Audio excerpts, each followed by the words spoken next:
Ito guys, gagawa po ako ng kimchi. Hatiin lang po natin ito sa gitna. Ayan. Pagkahati po dito, huhugasan po natin ito. Ngayon, huhugasan po natin ito. Hugasan natin mabuti kasi meron mga dumi-dumi nakasiksik dyan. Pero ibababad pa naman natin ito sa asin.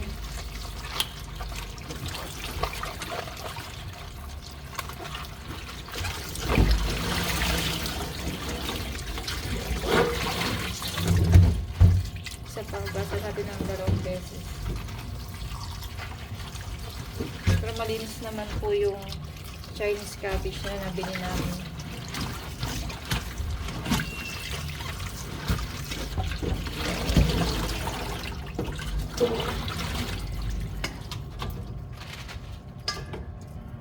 Yan guys, ibababad natin to sa asin ng 1 oras.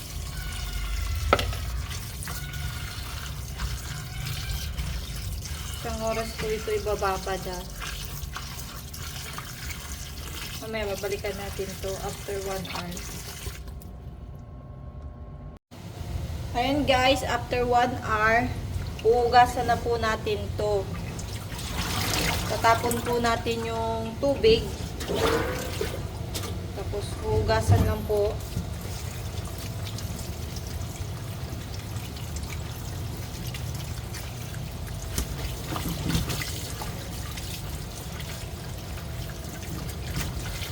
Yung 2 beses po natin hugasan to.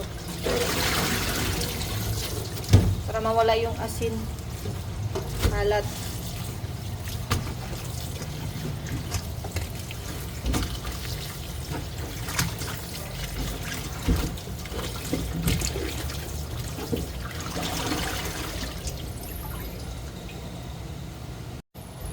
Hihiwain na po natin to. Ganito lang po yung hiwa nito.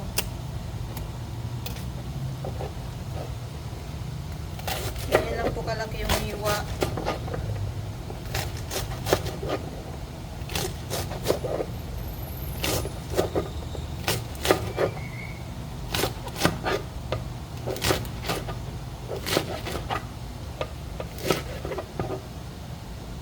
Ganyan lang po yung hiwa niyan.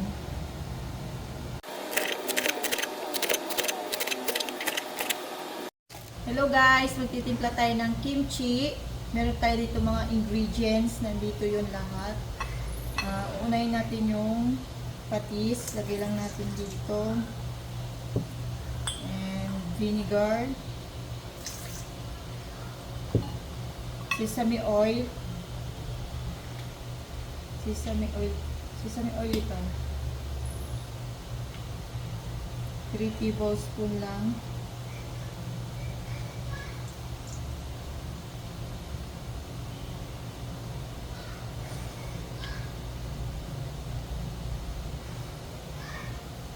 Yan, 3 tablespoon lang nilagay ko dyan. Bawang, tsaka asukal.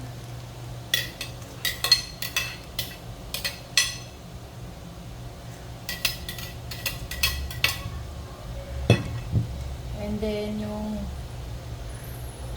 Korean pepper powder. Ganito po yung texture niya. Magaspang. Pag hindi po ganito, wag na po kayo gagawa. Mag-iiba po yung lasa nun. Yan, lagay lang po natin dito. Mix lang po natin yung mga kimchi paste. Ito.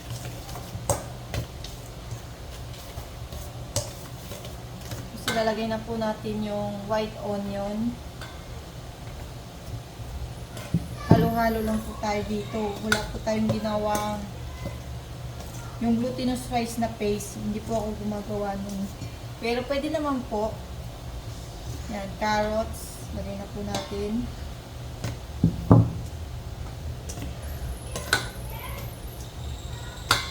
Daon ng sibuyas. Lagay lang po natin yan.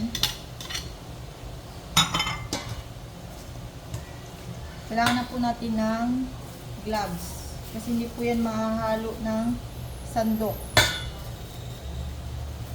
Lagyan lang po natin yung gloves.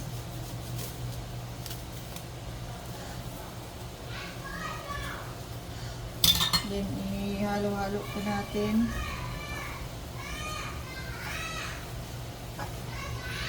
Yan, ilalagay na po natin yung Chinese cabbage dito.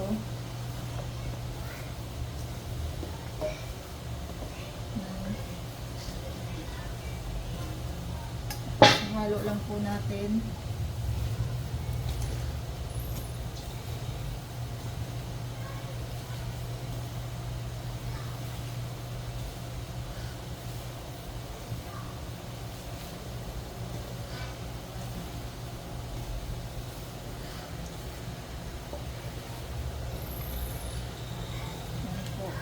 Halo lang po natin ito mabuti.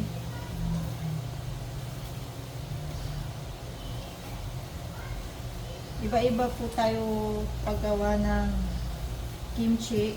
Pero sa akin, ito po yung way para gawin ko yung kimchi na ginagawa ko. Yun lang po yan.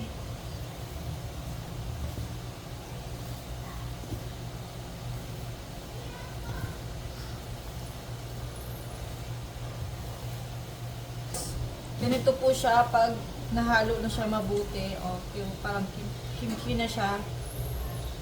Sarap ito.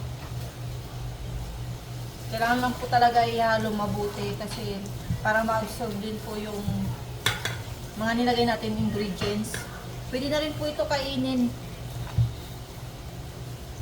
Simple lang po yung paggawa ko. Hindi na po ako gumawa ng paste. Hindi naman na kailangan. Kapag gusto nyo, pwede din naman po. Yan guys, sobrang sarap po. Pwede na po siyang kainin.